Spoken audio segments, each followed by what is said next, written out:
বাচ্চাদের পড়াইতে পড়াইতে রোবট তৈরি করেন না। বাচ্চাদের একটা ইসলামিক মাইন্ডের মেধাবী মানুষ তৈরি করেন। মা যদি অনেক পরিশ্রমী হয়, বাচ্চাদের খেয়াল রাখে, ঠিক তার বাচ্চা একটা ভালো রেজাল্ট এনে দেয়। বাচ্চাদের শুধু দুনিয়ার পড়ানো, দুনিয়ায় ব্যস্ত রাখলে হবে না, আখিরাতের কথাও চিন্তা করতে হবে। কারণ এই বাচ্চাই হচ্ছে আমার মৃত্যুর পর আমার সওয়াবের একটা মাধ্যম। তো বাচ্চাদের দিনের বেলা সারাদিন তারা প্রাইভেট স্কুল পড়ার পর তাদের যদি বেশি রাত পর্যন্ত জাগায়া পড়ান, তাদের মাথায় এত পড়া ঢুকে না। বাচ্চাদের তাড়াতাড়ি ৮টা ৯টা নামাজ পড়ে ঘুম পাড়ায় দিবেন।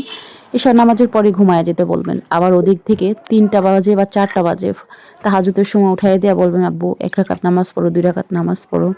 তারপর ফজরের ৪ রাকাত নামাজ পড়ে যদি বাচ্চা পড়তে বসে, আপনার বাচ্চা যদি ৫টা থেকে ৮টা পর্যন্তও পড়ে বা ৭টা পর্যন্তও পড়ে, ৩ ঘন্টা পড়লে পড়া কিন্তু অনেক এগিয়ে যাবে। আপনার বাচ্চার মাথাটাও ফ্রেশ থাকবে সকালবেলা। সকালবেলায় পড়াটা যে মাথায় অনেক সুন্দরভাবে ঢোকে আমরা সবাই জানি। সকালবেলা ব্রেনটা ফ্রেশ থাকে।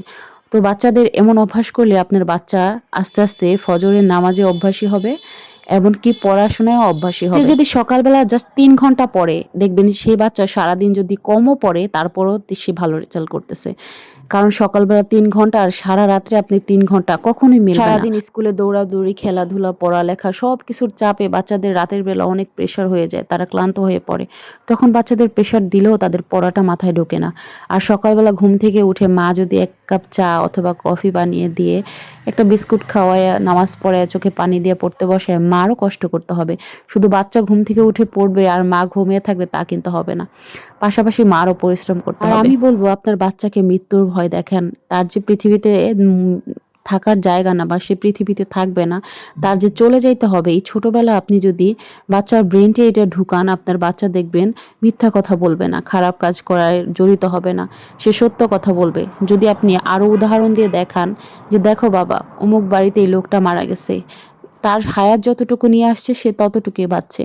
আমরা সবাই যে আল্লাহর কাছ থেকে যতটুকু আল্লাহ আমাদের হায়াত লিখে রাখছেন, আমরা ১ দিনও ১ সেকেন্ডও বাঁচবো না বেশি। এভাবে বাচ্চাকে মৃত্যুর ভয় দেখাবেন। তাহলে দেখবেন আপনার বাচ্চা আখিরাত সম্বন্ধে ধারণা নেবে, ভালো কাজ করবে। মিথ্যা কথা বলতে ১০ বার ভাববে। বাচ্চাদের যখন 6 এ, 5 এ, 3 তে, 4 এ পড়ে, তখন বাচ্চাদের মেধাটা থাকে সফট।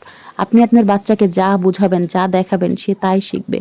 তাকে বেশি বেশি করে ইসলামিক চ্যানেলগুলো দেখাবেন, বেশি বেশি করে কোরআনের অর্থগুলো বুঝাবেন, ভালো ভালো সাহাবীদের গল্প শোনাবেন।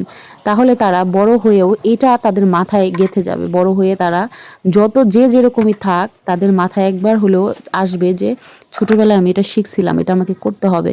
বাচ্চারা ছোট মেমোরিটা বড় হলে মনে রাখতে বেশি পছন্দ করে। ছোটবেলার খেলা, ছোটবেলার সবকিছু বাচ্চারা বড় করে মনে অনেক খুশি হয়। তো ছোটবেলায় আপনি ভালো ভালো কিছু মেমোরিজ দিবেন, ইসলামিক কিছু মেমোরিজ দিবেন, যাতে আপনার বাচ্চা বড় হয়ে ইসলামিক মাইন্ডের হয়। পড়াইতে বাচ্চাদের কিন্তু রোবট তৈরি করবেন না, বাচ্চাদের ভালো একটা মানুষ তৈরি করুন।